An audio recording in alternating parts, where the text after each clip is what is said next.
हरियाणा दिवस पर राष्ट्रपति, प्रधानमंत्री, राज्यपाल, मुख्यमंत्री व उप मुख्यमंत्री ने दी प्रदेशवासियों को शुभकामनाएं। मुख्यमंत्री मनोहर लाल ने कई जन कल्याणकारी योजनाओं की घोषणा की।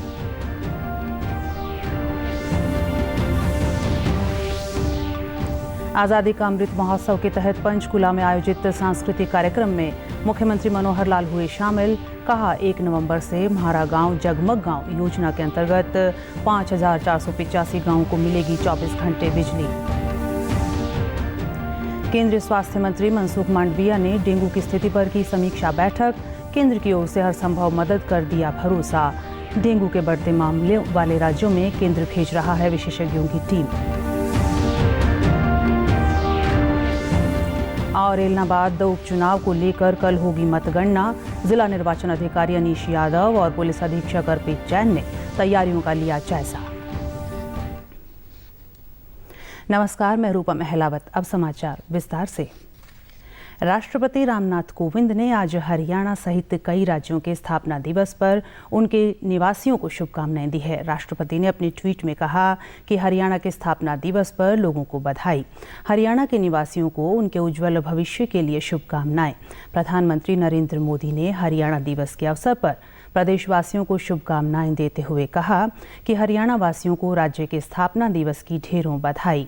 मेरी कामना है कि परंपरा और संस्कृति को सहेज कर रखने वाला यह राज्य विकास के नित नए मानदंड गढ़ता रहे।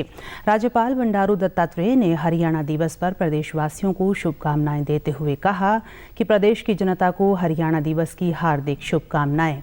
उनकी कड़ी मेहनत, समर्पण और प्रतिबद्धता ने हरियाणा को विकास की नई ऊंचाइयों पर पहुंचाया है।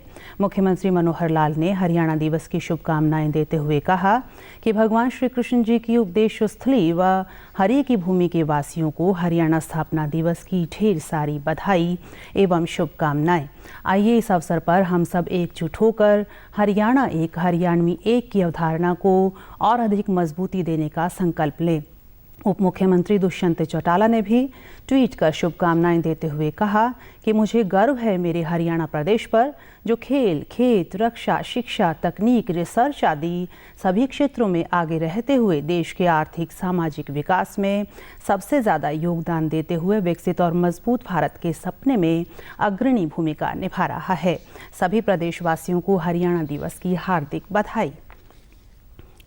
मुख्यमंत्री मनोहर लाल ने आज हरियाणा दिवस की प्रदेशवासियों को शुभकामनाएं दी। इस अवसर पर चंडीगढ़ से मुख्यमंत्री ने कई नई जन कल्याणकारी योजनाओं की घोषणा की। उन्होंने कहा कि उनकी सरकार ने प्रदेशवासियों के हित के लिए बहुत काम किया है, जिनमें पिछले 7 वर्षों में 67 नए महाविद्यालय भी खोले गए हैं। मुख्यमंत्री ने कहा कि हरियाणा ने शिक्षा, कृषि, चिकित्सा, सुरक्षा, रोजगार आदि सभी स्तरों पर विकास करने का काम किया है और प्रदेश सरकार की जन कल्याणकारी नीतियों से अब सभी पात्र परिवारों को सरकार की योजनाओं का सीधा लाभ मिल रहा है। उन्होंने जेलों में बंद 250 कैदियों की सजा में छूट देते हुए 6 महीने की सजा माफ करने की घोषणा की है। यह घोषणा जघन्य अपराधों में दोषी ठहराए गए कैदियों पर लागू नहीं होगी। विद्यालय 14 में 105 थे, आज 172 हैं, अर्थात 67 नए कॉलेज हमने खोले हैं, जिसमें अधिकांश महिला कॉलेज हैं। कहीं बीएड कोएड भी खुले हैं, कहीं महिला कॉलेज भी हैं। तो इस प्रकार के 67 नए कॉलेज इन 5-7 सालों में खुले हैं, जिनकी सज़ा हीनियस क्राइम को छोड़कर बाकी जनरल क्राइम जो रहते हैं उनके कैदियों की सज़ा अगर बकाया 6 महीने से कम है, सबको नहीं दे रहे छूट, केवल 6 महीने से कम शेष बकाया किसी की सज़ा है, चाहे वो जेल के अंदर है और चाहे पैरोल पर आया हुआ है, उन सबको आज सारी बाकी बची हुई सजा माफ। उन्होंने कहा कि प्रदेश सरकार ने भ्रष्टाचार के खिलाफ जीरो टॉलरेंस की नीति अपनाई है और पारदर्शी सरकार के तहत ई गवर्नेंस की शुरुआत की है। मुख्यमंत्री ने कहा कि प्रदेश सरकार ने कृषि हित में बढ़ोतरी के लिए हर संभव काम किया है और प्रदेश में पानी की समस्या को दूर करते हुए पर्यावरण को सुरक्षित करने के साथ साथ स्वच्छता अभियान चलाया है। मुख्यमंत्री ने कहा कि प्रदेश सरकार ने महिला सशक्तिकरण को बढ़ावा देते हुए महिलाओं के उत्थान के लिए कई परियोजनाएं शुरू की हैं और महिलाओं को 50% पंचायतों में प्रतिनिधित्व दिया है। पॉलिसी ऑनलाइन ट्रांसफर पॉलिसी हो, चाहे मेरिट के ऊपर नौकरियां हो और चाहे ई ऑफिस की हमने अब शुरुआत की है, बहुत से ई ऑफिस के माध्यम से चीज़ें पहुंच गई हैं। रूट लेवल तक सर्विसेज कैसे पहुंचे, चाहे वो अंत्योदय केंद्र हैं, सरल केंद्र हैं, अटल सेवा केंद्र हैं, उनके माध्यम से ऊपर से नीचे तक कितने ही रिफॉर्म्स हमने किए हैं। महिलाओं को प्रतिनिधित्व के नाते से इस बार हमने 50% महिलाओं का प्रतिनिधित्व किया है। पहले 33% का आरक्षण था, लेकिन चुनाव में 42-43% तक महिलाएं पहुंची हैं। लेकिन अब उसको 42 से भी 50% का सुनिश्चित प्रतिनिधित्व, ये मैं बार बार कहता हूं कि आरक्षण नहीं है 50% पार्टिसिपेशन या रिप्रेजेंटेशन, इस प्रकार से और हमने इसका एक प्रावधान किया है। मुख्यमंत्री मनोहर लाल ने कल पंचकुला में आज़ादी का अमृत महोत्सव की श्रृंखला में हरियाणा दिवस की पूर्व संध्या पर आयोजित सांस्कृतिक कार्यक्रम में मुख्य अतिथि के तौर पर शिरकत की। कार्यक्रम का शुभारंभ देशभक्ति गीत वंदे मातरम से हुआ। कार्यक्रम के दौरान 5 वर्षीय जाह्नवी बटला ने हरियाणवी गीत पर भव्य नृत्य प्रस्तुत किया। मेरे वतन के लोगों, जरा आँख में भर लो पानी, जो शहीद हुए हैं उनके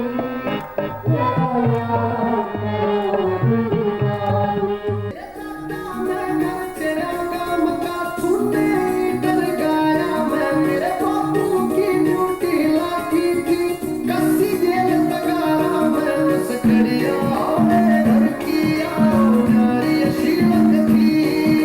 ढूंगे ऊपर पड़ी रे तागड़ी,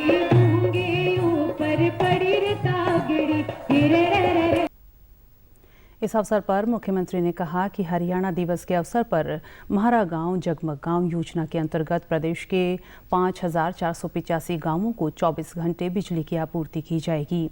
शेष लगभग 1,000 गांवों को भी शीघ्र ही इस योजना के तहत शामिल किया जाएगा। इस अवसर पर मुख्यमंत्री ने सांस्कृतिक कार्यक्रमों की प्रस्तुति देने वाले कलाकारों को 1100 रुपये देने की घोषणा की।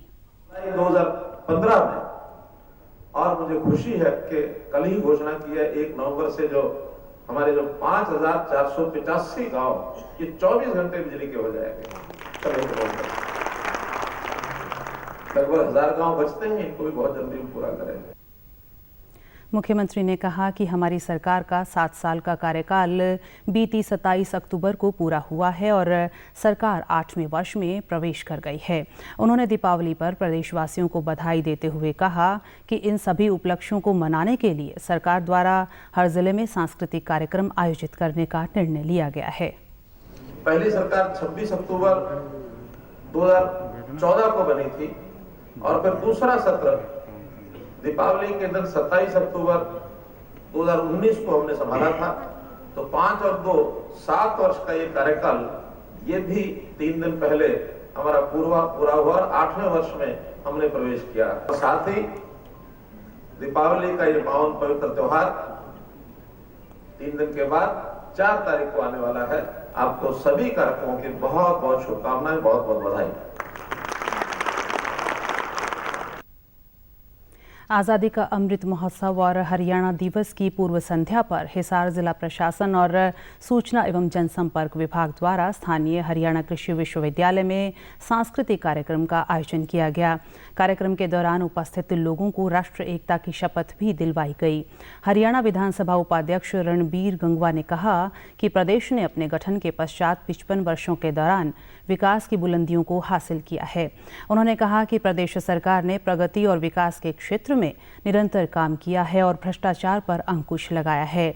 रणबीर गंगवा ने कहा कि शहरी एवं ग्रामीण क्षेत्रों में CSC एवं अटल सेवा केंद्रों के माध्यम से सभी योजनाओं का लाभ पात्र व्यक्तियों को मिल रहा है।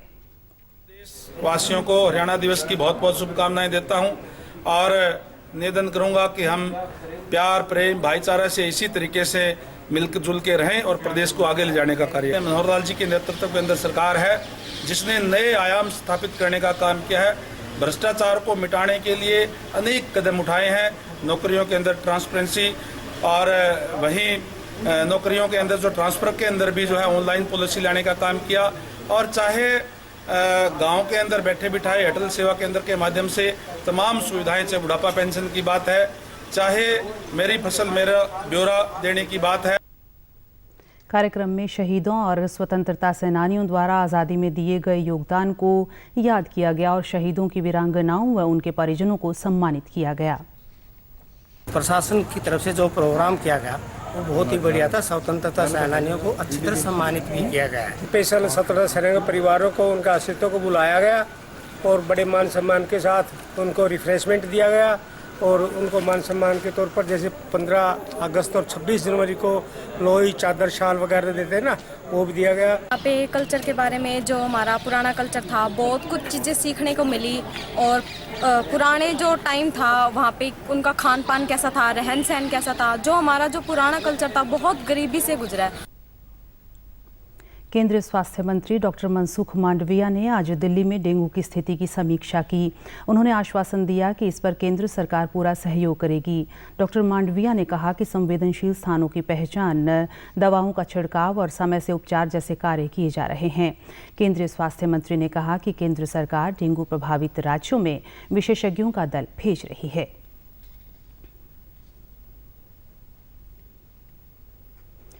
जिला निर्वाचन अधिकारी अनीश यादव और पुलिस अधीक्षक अर्पित जैन ने एलनाबाद उपचुनाव की मतगणना की तैयारियों के मद्देनजर रविवार को चौधरी देवीलाल विश्वविद्यालय में बनाए गए मतगणना केंद्र की सुरक्षा व्यवस्था का जायजा लिया। जिला निर्वाचन अधिकारी ने अधिकारियों से कहा कि 2 नवंबर को मतगणना का कार्य धैर्य और बिना विचलित हुए सहज रूप से करें। उन्होंने रिटर्निंग अधिकारी से कहा कि कोई ऐसी गतिविधि मतदान केंद्र में न होने दें जिससे मतगणना प्रक्रिया बाधित हो। सभी आवश्यक सामग्री व स्टेशनरी उपलब्ध रहे ताकि किसी प्रकार की दिक्कत न हो और मतों की गिनती सुचारू रूप से जारी रहे। जिला निर्वाचन अधिकारी ने बताया कि मतगणना की जानकारी वोटर हेल्पलाइन ऐप व results.eci.gov.in वेबसाइट पर देखी जा सकेगी। डीडी न्यूज़ हरियाणा पर देश और प्रदेश से जुड़ी खबरों को विस्तार से जानने के लिए आप हमारे साथ फेसबुक, ट्विटर और यूट्यूब के माध्यम से भी जुड़ सकते हैं। हमसे जुड़ने के लिए आप हमारे सोशल मीडिया हैंडल को भी फॉलो कर सकते हैं। अब आप अपने मोबाइल फ़ोन से QR कोड स्कैन कर हमारे यूट्यूब चैनल पर सीधे पहुंच सकते हैं। प्रदेश सरकार ने पराली जलाने के मामलों को प्रतिदिन मॉनिटरिंग करने के लिए ऑनलाइन डाटा कलेक्शन मॉड्यूल तैयार किया है, जिसको संबंधित अधिकारियों को प्रतिदिन अपडेट करना होगा। इस बारे में जानकारी देते हुए एक सरकारी प्रवक्ता ने बताया कि पराली जलाने से होने वाले वायु प्रदूषण पर नियंत्रण पाने के लिए प्रदेश सरकार ने कई कदम उठाए हैं और निगरानी के लिए कई टीमों का गठन किया गया है। उन्होंने बताया कि फसल अवशेषों के प्रबंधन के लिए मशीनें लगाई गई हैं। भारत कोविड-19 के खिलाफ लड़ाई को मजबूत करने के लिए दुनिया का सबसे बड़ा टीकाकरण अभियान चला रहा है। केंद्रीय स्वास्थ्य और परिवार कल्याण मंत्रालय के मुताबिक राष्ट्रव्यापी टीकाकरण अभियान के तहत देश में अब तक कोविड रोधी टीकों की 106 करोड़ 31 लाख से अधिक खुराक दी जा चुकी है। वहीं पिछले 24 घंटों में कोविड के 12,000 से अधिक नए मामले सामने आए हैं और 12,000 से अधिक मरीज स्वस्थ हुए हैं। इससे स्वस्थ होने की दर बढ़कर 98.20% हो गई है। प्रदेश में भी कोरोना टीकाकरण का कार्य सुचारू रूप से चल रहा है। प्रदेश में अब तक कोरोना रोधी टीके की 2 करोड़ 58 लाख से अधिक खुराक दी जा चुकी है। प्रदेश में कोविड से 7,61,000 से अधिक लोग स्वस्थ हो चुके हैं, जबकि 112 मामले सक्रिय हैं। प्रधानमंत्री नरेंद्र मोदी के वोकल फॉर लोकल के आह्वान से प्रेरित होकर लोग इस बार बाजारों में मिट्टी के दियों की ज़्यादा खरीदारी कर रहे हैं। ऐसे में मिट्टी के दिए बनाने वालों के रोजगार में वृद्धि हो रही है। दिए बनाने वाले कारीगरों ने कहा कि पिछले कुछ वर्षों से रंग बिरंगे डिजाइनर विदेशी दियों के कारण उनका व्यवसाय प्रभावित होने लगा था, अपितु इस बार लोग विदेशी दियों की तुलना में पारंपरिक दिए खरीद रहे हैं। उन्होंने कहा कि मिट्टी के दिए या बर्तन बायोडिग्रेडेबल होते हैं और इससे पर्यावरण पर भी बुरा प्रभाव नहीं पड़ता। तो वो सजा के वो पेंट करके सुंदर बनाते हैं। तो चाइना के वजह से माल निकलने लगा, हमारा कम हो गया चाइना का माल। तो गवर्नमेंट भी कहती है ध्यान करते हैं सारे इसको, तो सुंदर लगते हैं मिट्टी के बर्तन। सरकार भी कहती है बढ़ावा करो मिट्टी के बर्तन बरतो, तो बहुत सुंदर लगते हैं, रंग करते हैं, पेंट करते हैं तो बहुत चमकते हैं। मिट्टी के दिए खरीद रहे लोगों ने कहा कि ये दिए इको फ्रेंडली हैं और इनकी खरीद से कारीगरों की आय में भी बढ़ोतरी होगी। उन्होंने कहा कि वे इस दिवाली पर मेक इन इंडिया और आत्मनिर्भर भारत अभियान से प्रेरित होकर स्वदेशी वस्तुएं ही खरीद रहे हैं। मिट्टी के दिए लेने थे, इसलिए हमारे घर वाले कहते हैं कि मिट्टी के दिए अच्छे होते हैं और चाइनीज़ दिए नहीं लेने चाहिए।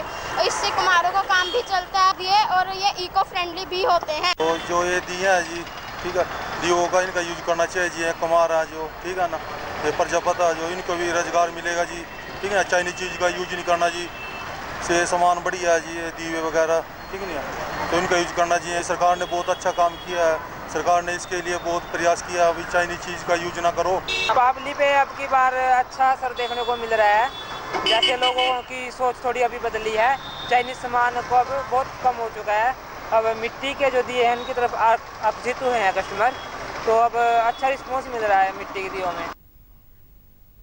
और अंत में इस बुलेटिन के मुख्य समाचार एक बार फिर।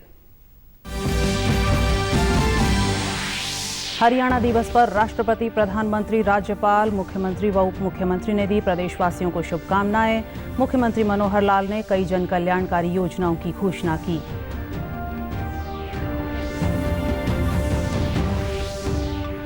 आज़ादी का अमृत महोत्सव के तहत पंचकुला में आयोजित सांस्कृतिक कार्यक्रम में मुख्यमंत्री मनोहर लाल हुए शामिल। कहा 1 नवंबर से म्हारा गांव जगमग गांव योजना के अंतर्गत 5485 गांवों को मिलेगी 24 घंटे बिजली। केंद्रीय स्वास्थ्य मंत्री मनसुख मांडविया ने डेंगू की स्थिति पर की समीक्षा बैठक। केंद्र की ओर से हर संभव मदद का दिया भरोसा। डेंगू के बढ़ते मामलों वाले राज्यों में केंद्र भेज रहा है विशेषज्ञों की टीम। और ऐलनाबाद उपचुनाव को लेकर कल होगी मतगणना। जिला निर्वाचन अधिकारी अनीश यादव और पुलिस अधीक्षक अर्पित जैन ने तैयारियों का लिया जायजा। सभी दर्शकों से अपील है कि आप जब भी घर से बाहर निकलें तब मास्क जरूर पहनें, 2 गज की दूरी बनाए रखें और एक नियमित अंतराल पर अपने हाथ धोते रहें। और अगर आप पात्र हैं तो टीकाकरण अवश्य करवाएं, तभी आप कोरोना महामारी से बच सकते हैं। आज के बुलेटिन में बस इतना ही। नमस्कार।